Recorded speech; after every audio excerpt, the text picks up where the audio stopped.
Banyak negara sekarang belajar MBG ke kita. Banyak belajar MBG ke kita.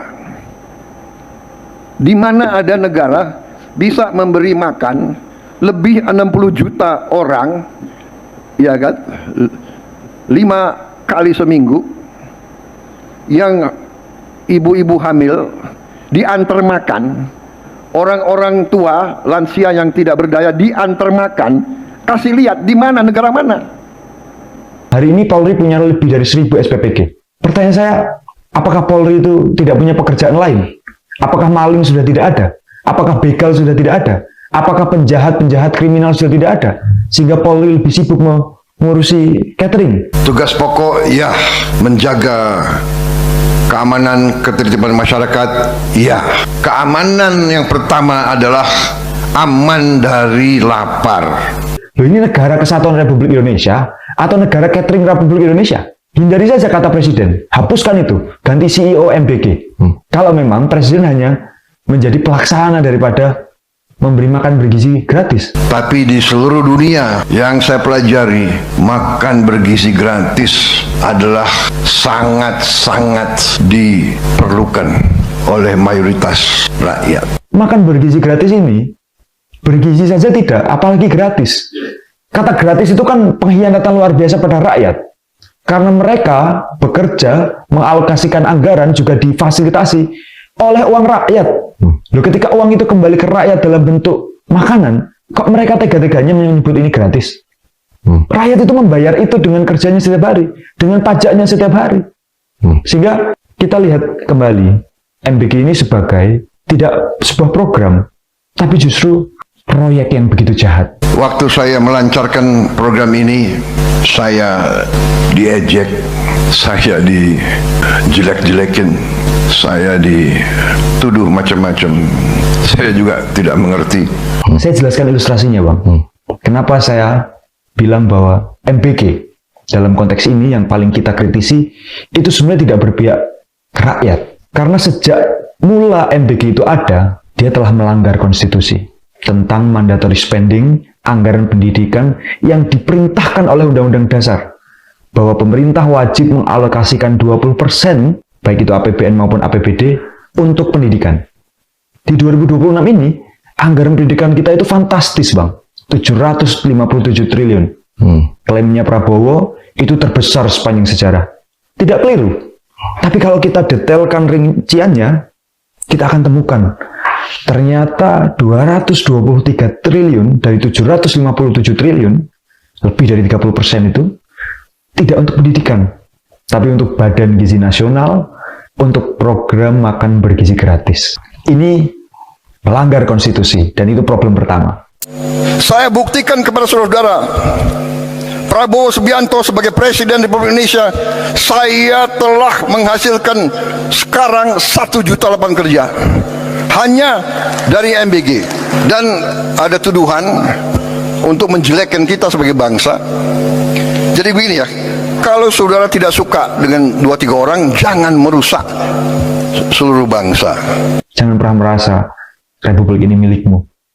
Jangan pernah merasa Republik ini milik mbahmu. Karena Republik ini milik rakyat Indonesia. 280 juta rakyat Indonesia. Bukan 10 orang terkaya, juga bukan 100 orang paling berkuasa. Milik seluruh rakyat Indonesia. Jadi adalah hal yang pasti ketika kalian berkuasa yang semena-mena, seluruh rakyat Indonesia ini akan sadar dan melawan kalian semua. Kalau tidak suka sama Prabowo, silahkan 2029 bertarung. Pak Prabowo sebenarnya tidak ada yang membenci Bapak. Kita hanya membenci imajinasi terhadap Indonesia yang harus hancur karena apa yang Bapak lakukan. Atau mungkin juga Bapak tidak sadar sedang lakukan. Bapak, saya kira harus rendah hati untuk belajar.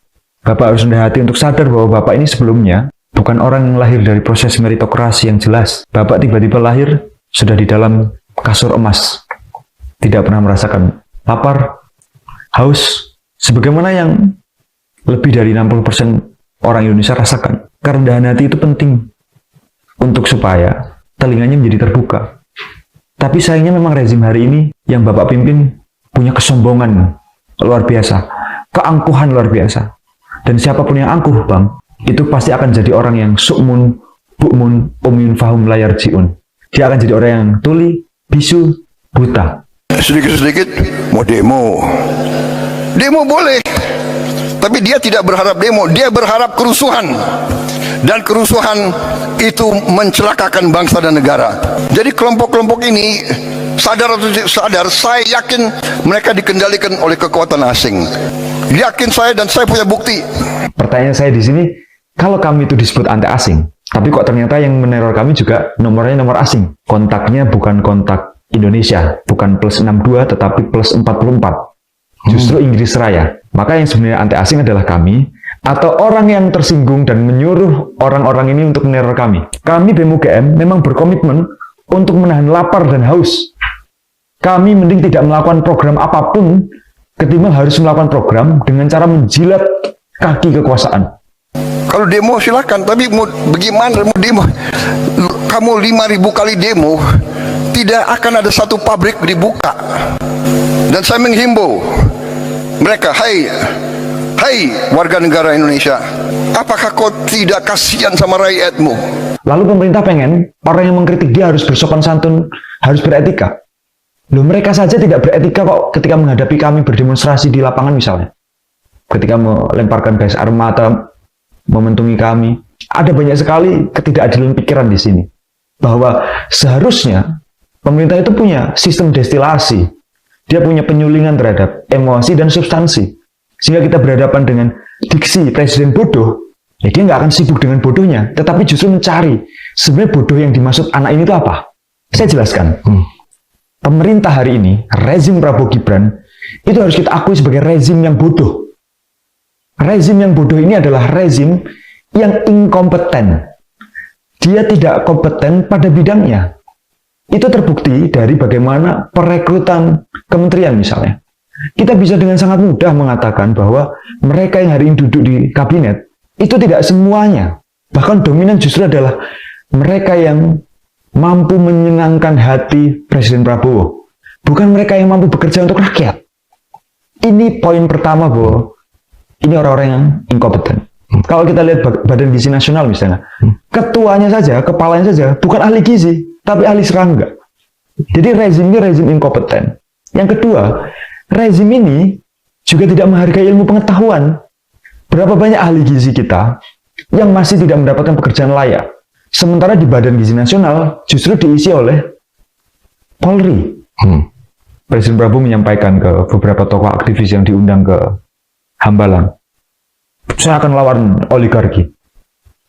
Tapi seminggu kemudian oligarki itu justru dijamu di rumahnya. Ini orang nggak bisa dipercaya, Bang. Apa yang dikatakan bukan apa yang dilakukan. Kita tahu bagaimana cara mudah untuk melawan oligarki. Berpihaklah ke rakyat.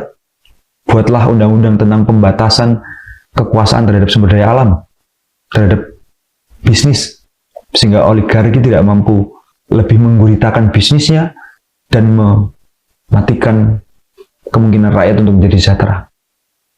Presiden Prabowo masih punya waktu 3,5 tahun. Syukur kalau beliau sehat sampai 2029 dan panjang usia. Tapi Pak Presiden sebagai orang yang sudah sepuh. Halo teman-teman, jumpa bersama saya di Politik Dangi. Ya, ini luar biasa sekali teman-teman.